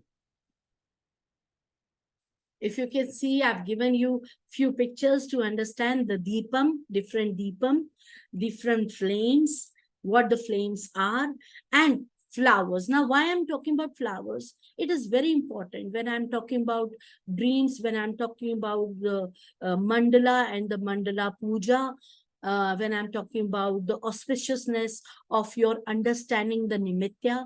Nimityas are very powerful. If you have in dream, you have seen a sunrise, that definitely shows something very big is happening. But when you're walking on the road and you've left your house and you're going for something, you see some birds coming right in front with a lot of, not one or two, it can be in a whole flock. So it gives you a message of Surya. Something good is happening, some status is building up. If you see a flower, what flower it is? It can be a hibiscus flower. If you see Durva, the land full with Durva, the message of Ganesha is coming to you. If it is flowers, hibiscus flowers, or you are seeing jasmine, jasmine is all about Hanuman. So some strength, some kind of thing is happening in your life. So this understanding also comes from this Swapna Lakshanam, Nimitte, Shagun Shastra, and all. This all talks about the movement of Vastu, and before going into purchasing, how, and even if you have a house, how you can make changes from these muhurtas, picking up these shastras and understanding the whole thing all about. This is a little gist which I want to give you about the Shailya Dwar. What is Shailya Dwar? Now, if you have seen some clippings about the process in which the Ram Mandir, when it came out, and Modi ji went for the lay foundation. So what is being done? If you have a land, you want to purchase a land, you just see the nimitte all around. You see the shagun all around, which is coming to you. If everything is in favor and you move ahead, how you have to change the energy, transform the energy. This is specifically for those who want to purchase their land and the land is not purchasing. There is one example which I've just now, my client, he said, my 2 lands are there and they are not, I'm not able to sell it off. So what shall I do? I told them, what you have to do, take Panchagavya. What you do? Panchagavya is the products of which you get it from the cow. Milk, cow dung, ghee, cow urine, and the other, and the cow dung, milk, ghee, the other cow products, which is cow urine and Gangajal you can add to it. In this, you make the Panchagavya, which can be part curd also is part of it. And you make a Panchagavya and you sprinkle on the whole land and leave that for 1 day. Next day, you just go and leave some cows. If you have the concept and you have a cow around, just leave that cow. That cow which is going to walk on the land will make the vibration. It is being calculated through so many experiments that the vibration changes. If the cow goes and walk on the land, if it is an empty land, it is going to help you to change the energy. When the energy changes, your land itself becomes ready for calling. If you cannot get this cow business, you can even call a priest to do chanting in the land. If the land is being chanted by the priest, that also becomes very high in energy, and the land itself call the people for selling. You don't have to go and announce. It does. And believe me, it is one of the very miraculous thing which we come across every day. For those who are just hearing it, maybe you experience tomorrow. It will be wonderful that you experience and you have a faith. But believe me, this is what we always see. Panchgave part, we always do it in our houses also. They help to upbring the energy of the house.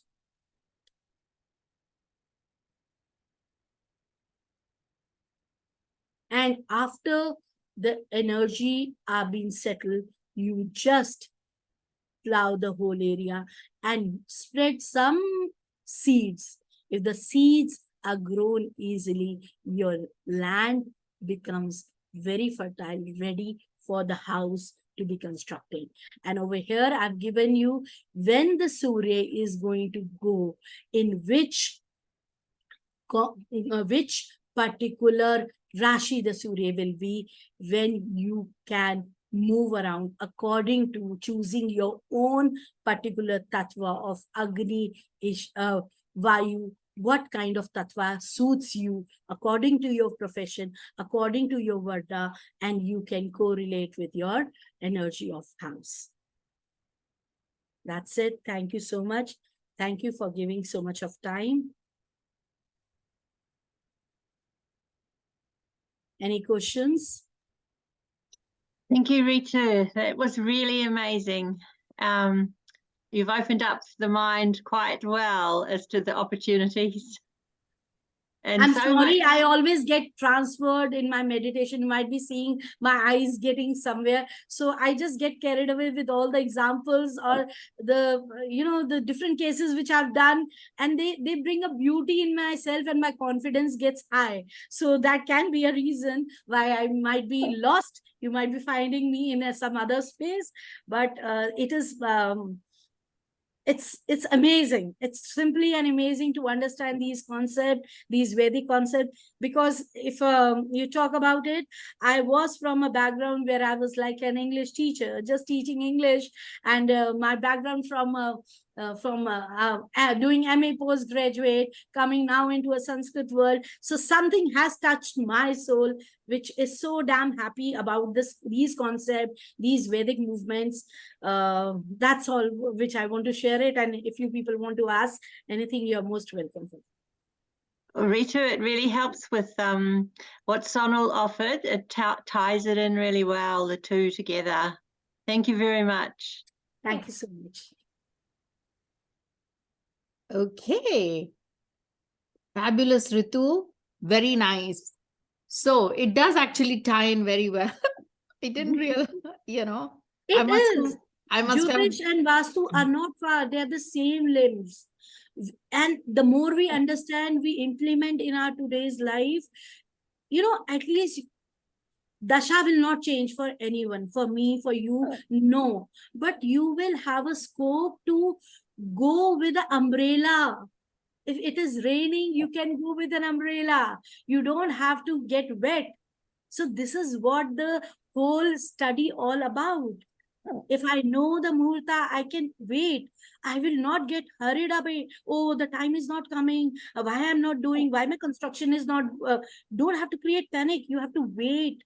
You just have to understand. And frankly telling you, friends, Muhurta is not something simple. Muhurta is very difficult to find. But if you find, you all are people who are connected with Vedic knowledge, with Jyotish, with so much of knowledge, you people all have it.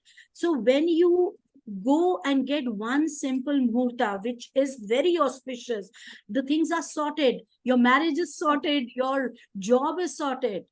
You might be kicking your job, but your job person will not kick you because you found that one Muhurta and you entered into it. Yeah, absolutely. Anyway, we have any questions, guys? But there is, sorry, Debashish's question. Is he there? Debashish, because there was a question from him. Oh, yes, he's there. So I missed his question. Sorry, I'm hiccuping as well. He said, what was the, why 16 tithis? Okay, you have to come for the session when I begin on the tithis about that. I know it is 15, but just for the, I'll give you a little hint, right? See, the thing is, the 16 tithis is the phases of the moon, but one of them is invisible, and it is also called the 16th one is also called the Amrita Tithi, okay?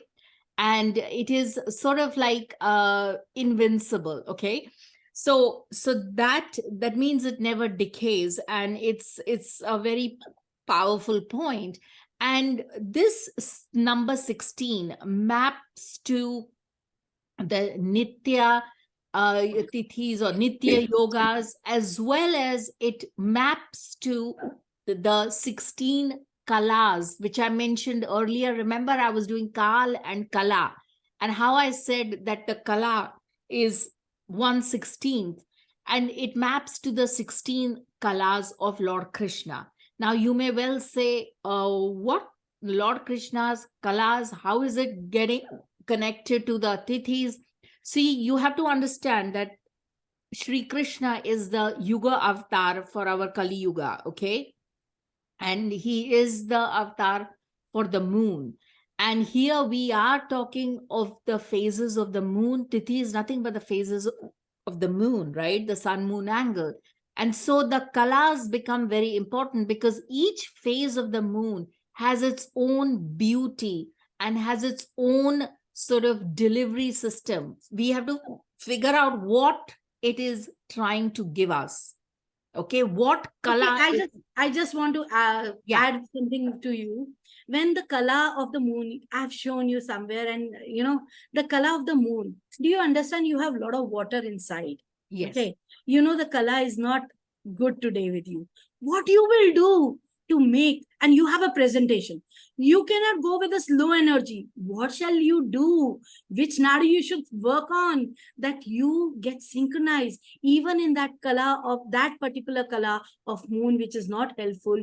How you should increase that blood part of yours, which is going to synchronize, and you will be out from your whatever presentation you want to give. Yes, absolutely. And so you see, that is the thing, because after all, we are made from the Pancha Tattvas. All the Pancha Dhatu, which I will be covering, by the way, in depth when we begin the Panchang.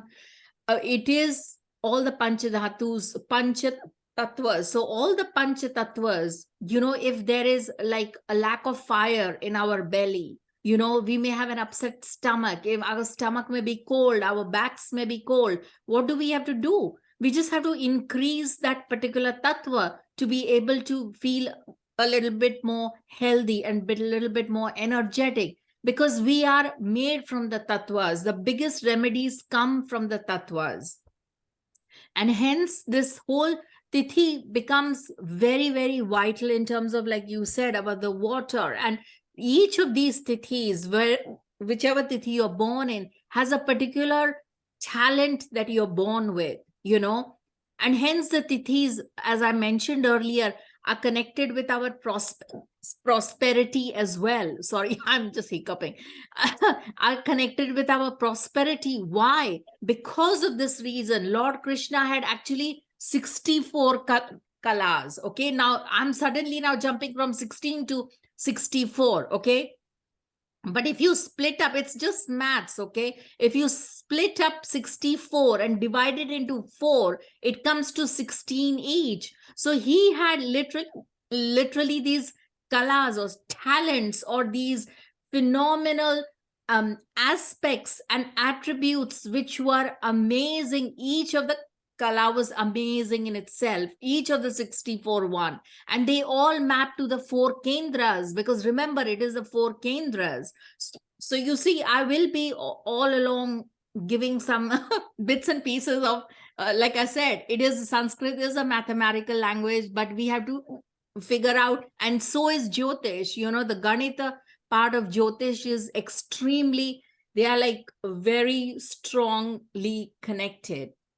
And so, and that is the reason about the kalas in the 16. So I know you may say, oh, it's 15, but actually it's 16. Yeah, because Jyotish and the whole scenario about the Panchang and about the Vastu, sun and moon makes a tithi and sun and moon makes us.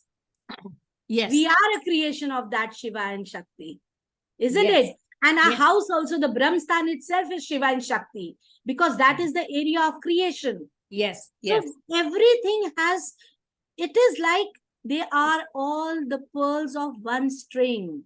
Yes. Absolutely. Absolutely. So you And see, this is so phenomenal that this course, even I don't know where this course is going to go. But the beauty itself is that, yes, we can synchronize it. yes, absolutely. I think it'll fit very well. So anyway, No, thank you. it's not very well. It looks like it is going to be a miraculous part. Of course, Ritu, no worries. Absolutely. I am totally in sync. There are new people who joined us. Tiago, namaste. Who's Tiago, namaste? Tiago Okay. is from Brazil. Okay, very nice. Very nice I indeed. invited him. I said, you also come. Yeah, absolutely. So, namaste. Okay. So, sorry, my hiccups are so bad. So, anyway, so is everybody okay with the timings and everything? We can discuss that. They can put it on the group. Let them Yeah. think. So, Yeah. if you can just join the, I think most of you are there on the Sonwa group, right? So, Yeah. if you can put your Chaitali, are you from the Sonwa group? Yes, ma'am. Yes, okay. So, are you based in India or? Yes, ma'am. I'm from Mumbai. Okay, very nice. Okay, so if you have any preferences regarding timings, or because this timing is actually all right, but even afternoon timing will be good. But I just have my class anytime after 3:30. Sorry, so I beg your pardon. Yeah, 3:30 p.m. would be good. For me. But then it will get too late in India. So, yeah. The timings are okay, ma'am. I Okay. mean, okay for me. Okay, good. I just wanted to know if, in case we miss any sessions, so would the recordings be Yeah, yeah. provided? Of Yeah. course.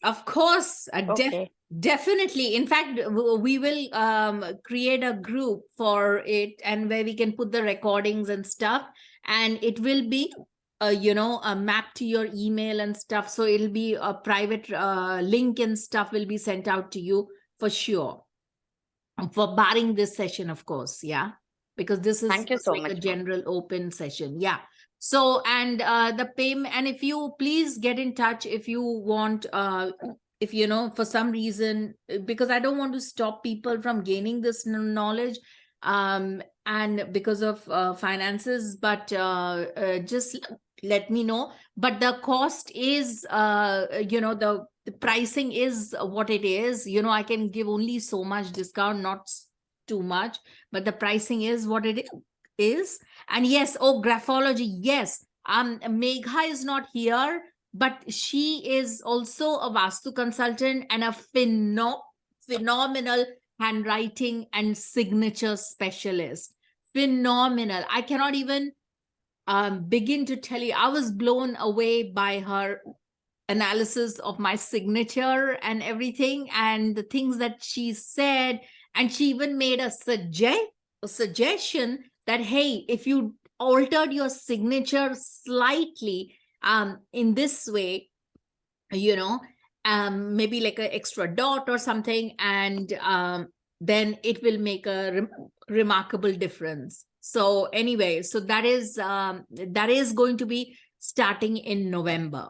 That is also part of this course, but the payment is slightly different. But yes, so I would appreciate, but I think you can pay all together as well, not a problem. If you pay all together, yeah. And if somebody wants like a installment link or something, like in 2 installments, that's fine too. But do let me know. I would need to, yeah.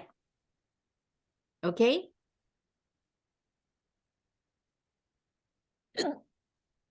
Yes. Yes, Rosemary.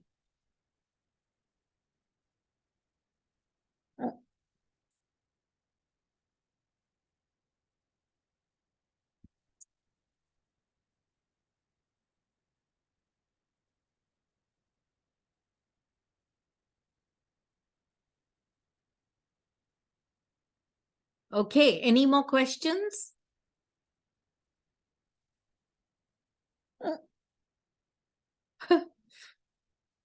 No? Questions? Great presentation. Thank you. Thank you. Thank you, Anton. So nobody, no more no more questions? Okay. Looks like we have to. Okay. So thank you, Ritu. So see you. Shall we begin next week or the week after? Ritu? No, I can't hear you. You